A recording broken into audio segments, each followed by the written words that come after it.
Well,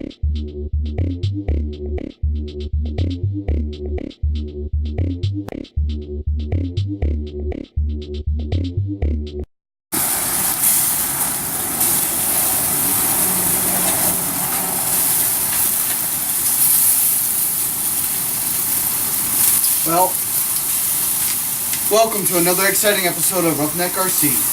And I know it's been a couple of months since you guys seen me shoot anything, run any videos. I think the last thing you saw was the DBXL doing the snow jumps out. Probably the last thing I recorded. As you can see, it is springtime now.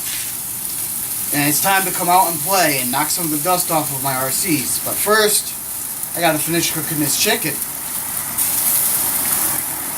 But here at Roughneck RC, we've been in a bit of a transition, and that's the reason you guys have not seen me. Chicken. Yum.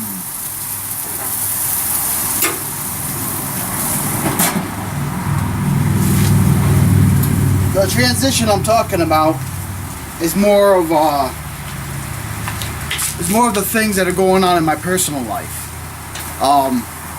Well, work related too, but you know, I've been very, very busy at home and working a lot of hours, a lot of overtime. So I haven't been able to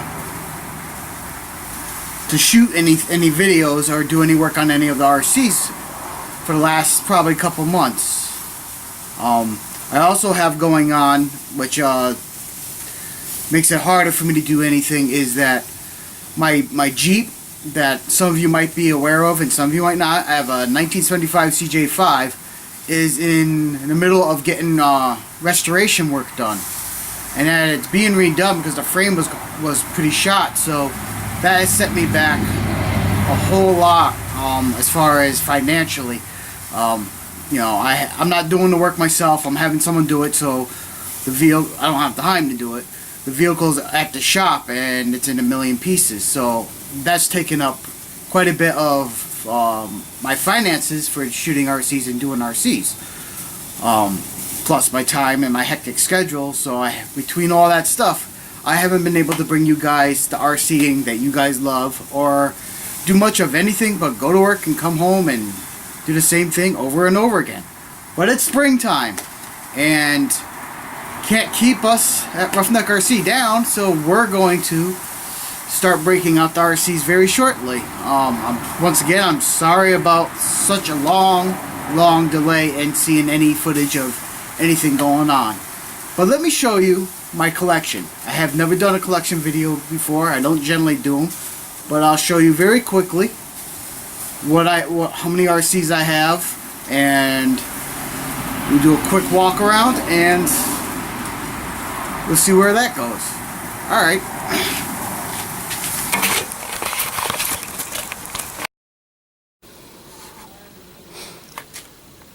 So first up, this is my Emax.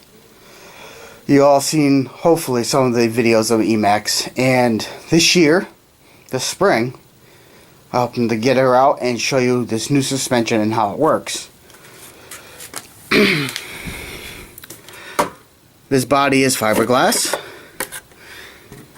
I have videos on how to do this. Actually, you guys saw it. You didn't see it cleaned up, but so it has a fiberglass reinforced body.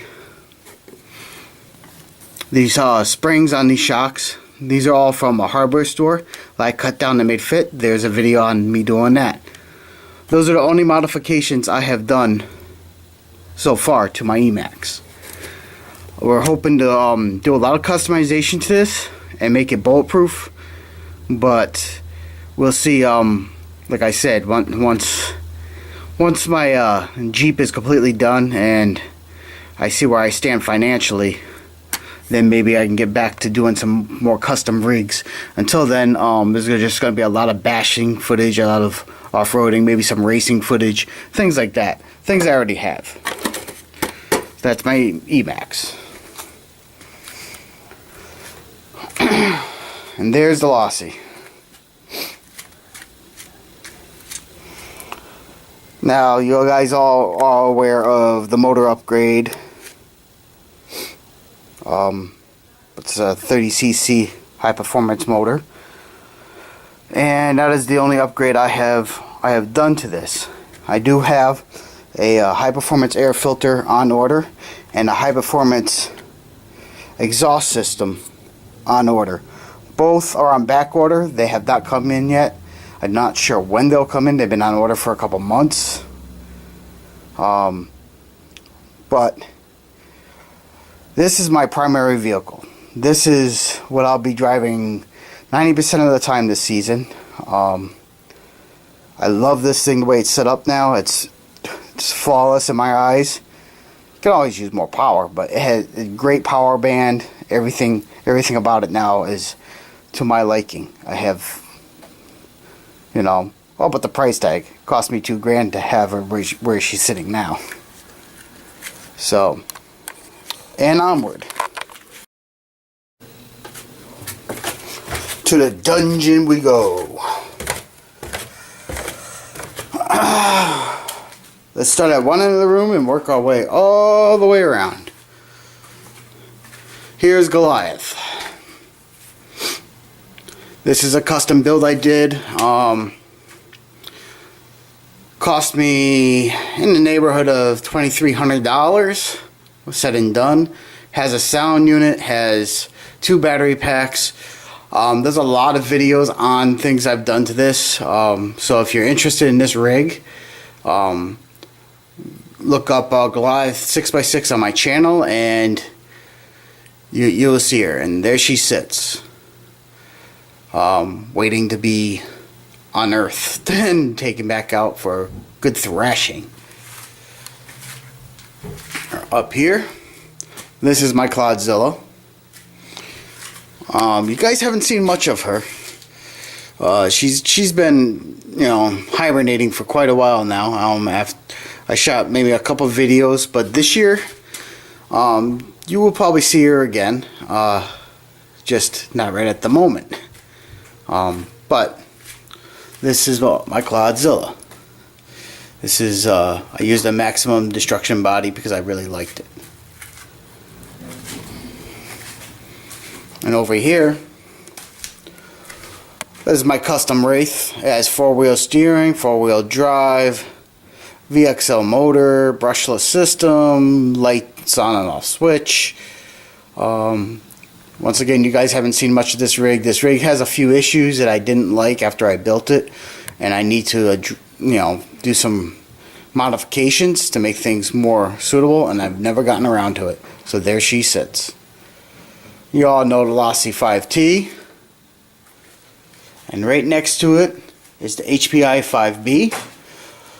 Those are 2 other of my 5th scales, and both of them I'm absolutely crazy about, but my DBXL is by far my favorite.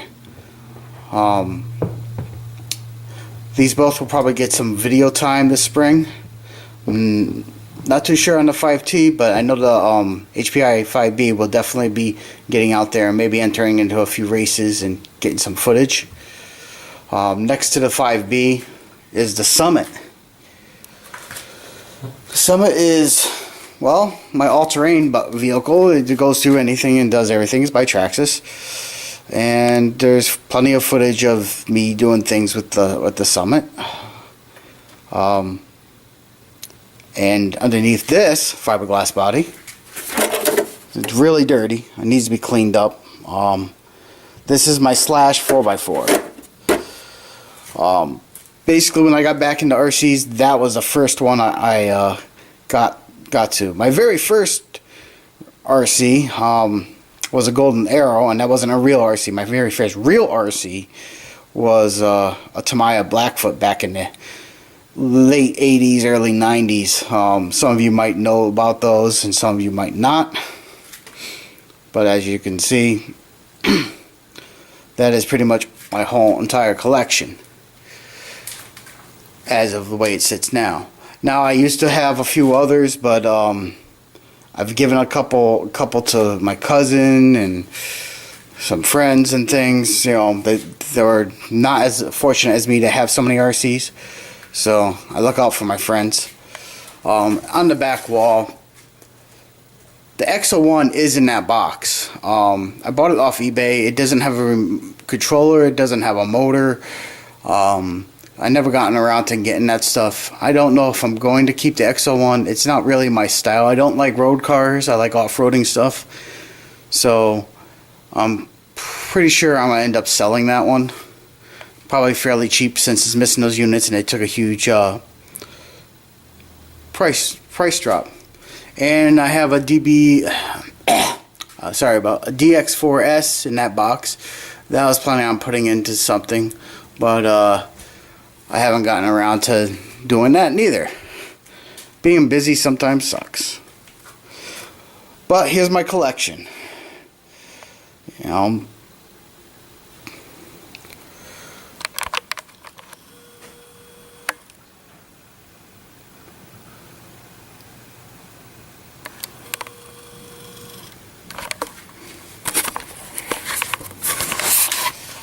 and at Roughneck RC here, like I said, we always try to push the envelope, and I haven't had the funds to do any of that kind of stuff. My CJ5 has taken priority over my life, so I'm staying on top of my bills and staying on top of that. I have not been able to do much of anything else for the past couple months. The CJ5, it's still probably a couple months away from being done, and I'm not even sure where I'm going to be at when it's completely done. But you know, such as things are, we will be making a huge comeback this spring. We will be having RC footage. We will be having videos. Once again, sorry about having such a big delay and not having anything up. 2 months is a long time. And, you know, you, my viewers, deserve a lot better than that. At least I should have gotten an explanation out before this, but I just haven't gotten around to it. I mean, I'm very, very tired, and things just been really hectic for me. So, but on that note, I am Michael Payne, signing off for Roughneck RC.